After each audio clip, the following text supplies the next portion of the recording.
Sen kokusuna rahatsız olmuyorsun değil mi? Nasıl kokar ki? Çiçeğin kokusu.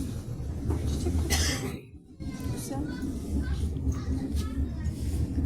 Nasıl kokuyor görüyorsunuz peki? Anlatacağım birazdan, şöyle geçeyim. Zamanı, mekanı, an itibariyle toplumda da maalesef var oldukları için varlıklarından haberdar olmak istemesek de bazı insi yaratıklar diyoruz onlara. Her an her yerde belirebiliyorlar.